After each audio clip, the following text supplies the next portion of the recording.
Pisces, welcome to Starchaeology Tarot. That's this channel. I am Desi. I own this channel. This is my channel. I'm so excited to do a Starchaeology day for you today, aka tarot reading for the month of December. What's this December looking like for you, fishies? I am very curious to see, because I'm also Pisces, in case you did not know, Pisces Sun. Psyched to see what's in store for us.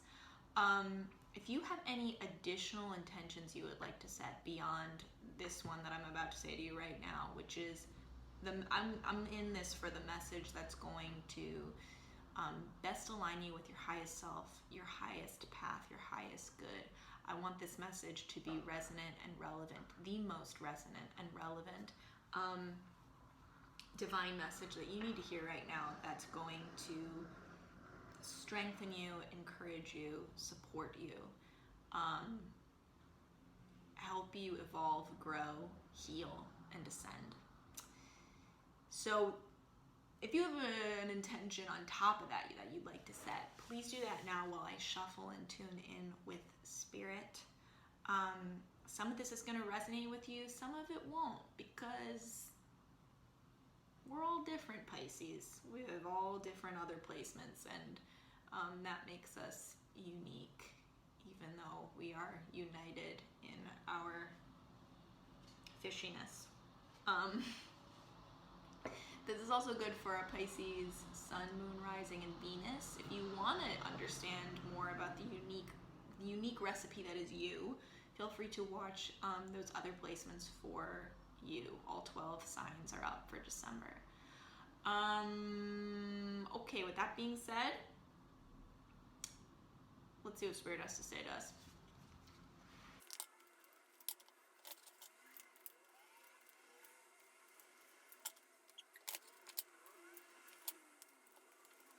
Pisces, if something is falling apart for you right now, or on the verge of falling apart, and you feel that, you sense that, you're intuitive, don't add to the things that you have to be juggling the need to keep this thing together, the need to keep this thing afloat. This is a destruction that leads to great enlightenment for you, and therefore great creation. A creation of something deeper than whatever was there before. The thing that replaces it is so much better. It is so much deeper. It makes your cup so much more full. It makes your heart so much more full. It's like a renewal of creative energy in you. It's like a new heart. You're getting a new heart. You're getting this, and I don't mean a physical heart, obviously, but your emotional heart. It's like an emotional heart transplant, an emotional soul transplant that is coming into place of what is being taken away. I'm really getting this imagery of like, yeah, something being cut out. It's more than something just collapsing, but even just the wreckage that is there. It's being cleared out. It's being excised. Is that a word? And here's the crazy part about this, Pisces. We think immediately when something is falling apart, or when we feel the force of destruction playing a role in our lives, we get afraid, because there's something culturally, socially, that we associate with destruction as being evil, and that's a big misconception. This destruction is coming from a very divine place. It is for your greater good. It's for your greater enlightenment, and it doesn't have to be scary. That's the real message here from Spirit, is it can be fun, it can be amusing even. You can actually enjoy this. You can enjoy this thing tumbling down. It's like how people go to, I think this is a thing, people go to like junkyards now, and they can like for fun, and get protective safety goggles and big hammers and just like destroy things in a some sort of like garbage dump-esque place, or like junkyard place. Clearly I don't know enough about this because I've never been to this before, but I have seen this somewhere in my brain it's coming from. You can take that same hammer and that same spirit for, I just want to really hit something and love it. You can take that to the parts of yourself that need to be destroyed. That have already been struck by lightning and are not functional from this point moving on. They're in the process of crumbling down. You can just help crumble those things down, and you can love doing it. You can be joyous in doing it. You can joyously destroy the things that need to be destroyed. These are things that are psychological towers in you that I'm going to say too, I'm sensing for some of you have been crumbling for the last few months. These are things that you already know the building, that these towers are compromised. You already see the cracks in them. The lightning has already struck, and they're already in processes of destruction. There's no point to trying to keep this afloat. That is an endless struggle when you are resisting the inevitable, when you're resisting your own enlightenment, you're resisting your own growth, because your natural state, your natural way is positive change. That is the constant, is not only change in your life, the natural constant of your life is positive change. It is positive growth. We really have to resist if we don't want growth to happen at all, or if that change is negative. Because that's a law. I'm hearing that is a law of nature. And you are bearing witness to that more and more in your own life. This is a law of nature that is an unstoppable river flowing. It's like you can only build a dam that is so effective. You can only redirect a river so much. This is a natural law, and it's a law about your own. It's a law about your own enlightenment. The unstoppable freight train of enlightenment that is just barreling down the tracks. That is happening for you, Pisces. It will cause you more emotional distress to try to resist that indefinitely.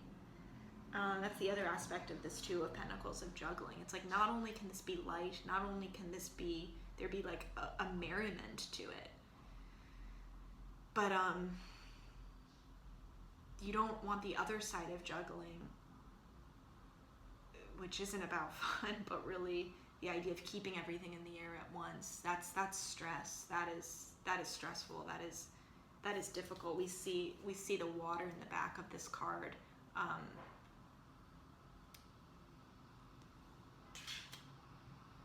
Going through tidal waves. It is not a peaceful state of being.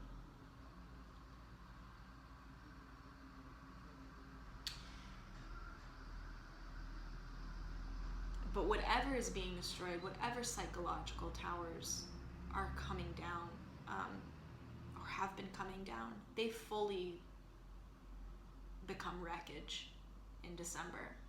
And you're able to kiss those things goodbye, really remove those things.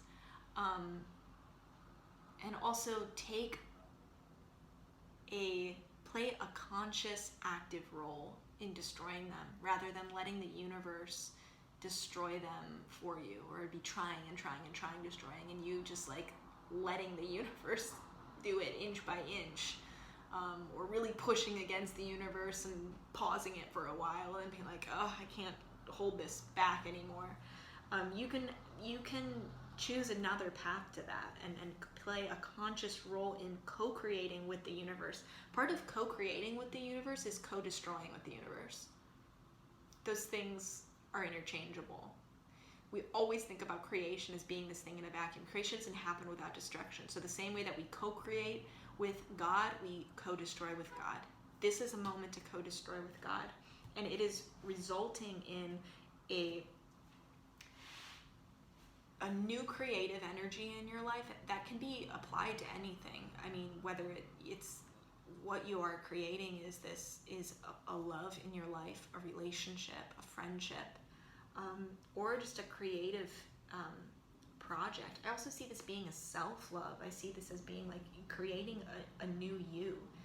Again, I'm going back to that imagery that I talked about in the beginning of getting a heart transplant, a soul transplant. This is a you that you haven't met yet. And in some ways, it's a new person. It's a new person. I'm hearing that some of you are going to be a version of yourself in a relationship that you've never been before. It's how you've always hoped you would be in relationship to another. Now you are stepping up and you're playing that role. You now have the ability to play the role, that space and room to play the role because of what has gone away.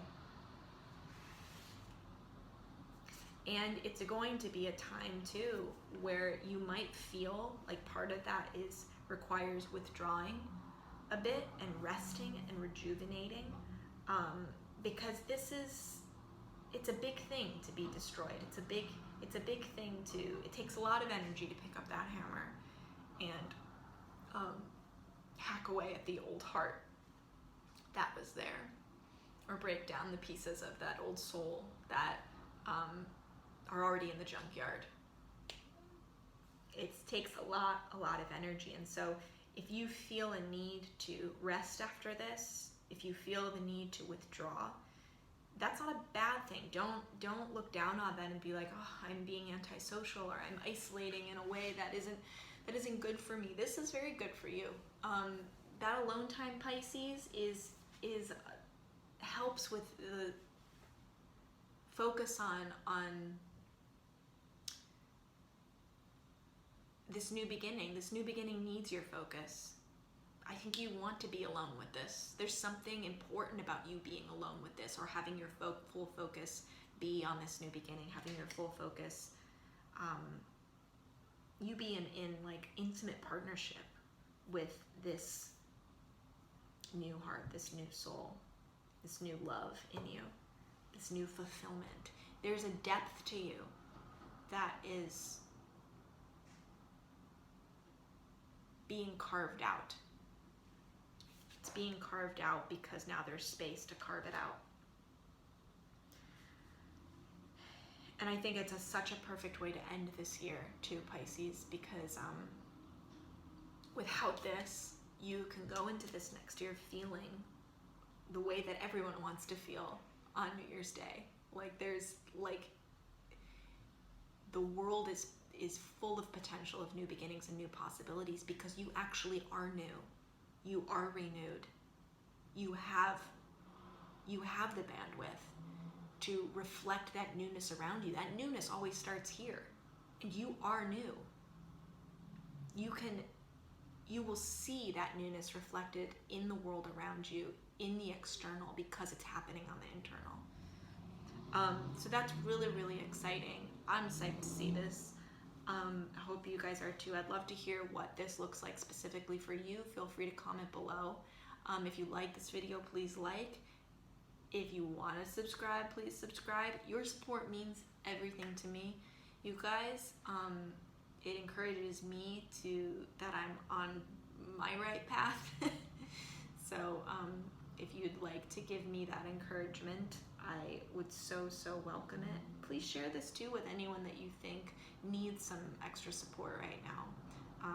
That's why I do this, and it's a real honor and privilege to get to connect with you in this way. That's my spiel. That's my day. Have the best day now of your life. Thank you. I love you and goodbye.